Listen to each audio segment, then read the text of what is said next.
Alright, it's build week, and it's also track guide week, and we're at Sonoma this time. One of my more, I wouldn't say favorite tracks, but I don't hate this place, it's an alright place. Some updates to the car, I'll talk about that in a separate video, and maybe some in this, depending on what it is. Which takes us into our keys to the race car, because some things have changed. One would be tires, but I wouldn't say the excessive tire wear that we're used to. On road courses, it used to just melt things away. Doesn't seem as bad. I don't know if that's due to the updates, because to believe it or not, Coda was very similar, even though you felt it right away. This guy in here turned the fastest lap, like 6 laps in, or something like that.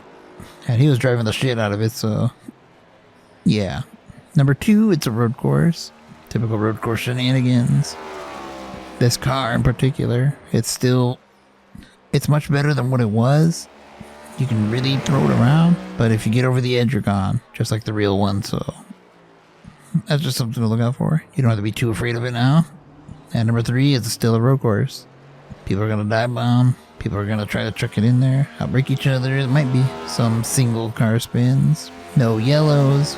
So, keep that in mind. You won't make your track position up through, caution flags or whatever. But you should know this already, because, it's nothing new.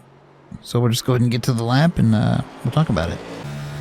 So you may have noticed there was no trip to pit road, because I don't have the footage, and I don't want to go out there and record it. So, yeah, even though I'm still in a live session right now. But anyways, fixed setup, fixed weather. The fixed weather, I said, gave you like a 130 track temp. When you initially load in, goes up to 131, then it starts dropping after that.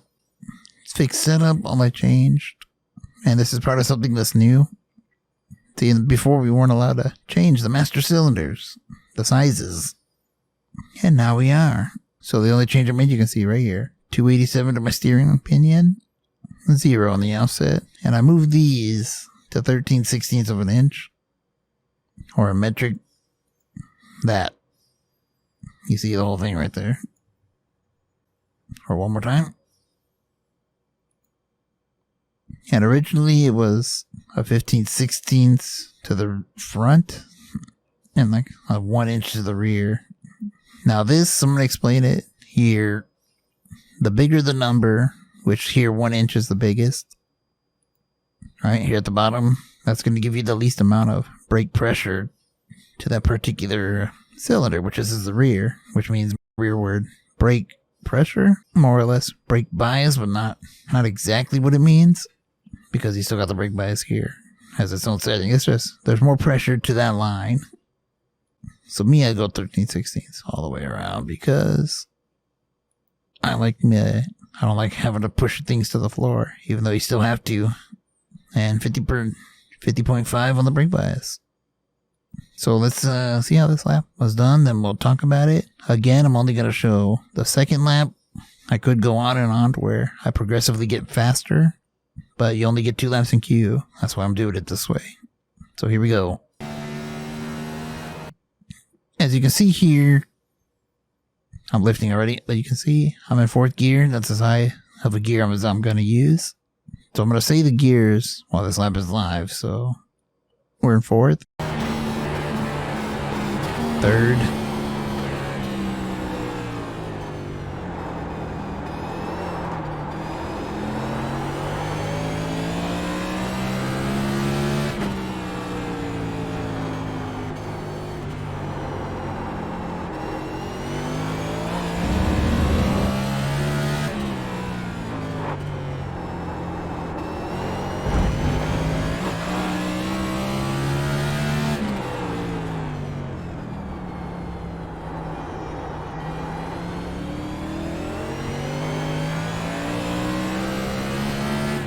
4th.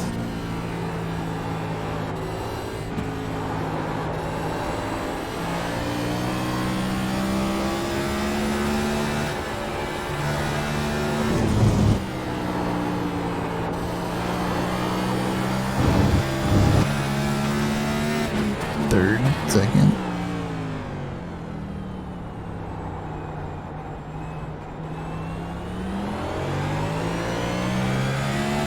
3rd, 4th. And there we have it. Not a great lap by any means. 16.5. There's plenty of room for improvement, especially if I kept going and actually shifted more often. I just don't have very good throttle control. That's why you saw me in third a lot, so back that up. Alright, since we're kind of crunched for time again, because of the build and all, I got a lot of things going on. I'm just going to kind of do this live. No telestrator or nothing. I'm just going to kind of mark things out while doing some slow-mo, so here we go. We're in fourth gear. We're going to get really close to this wall. I'm lifting to get it to turn using dab a brake, some more brake. Here I'm going to downshift quite early, using a little bit of brake again. Into third gear now. Now we're going to brake kind of straight, and that's what we're going to do our heaviest braking. Trail brake as we turn into the apex. Once you get there, start using throttle. You see I'm still in third gear. Use all the track. You get a little bit of wheel spin.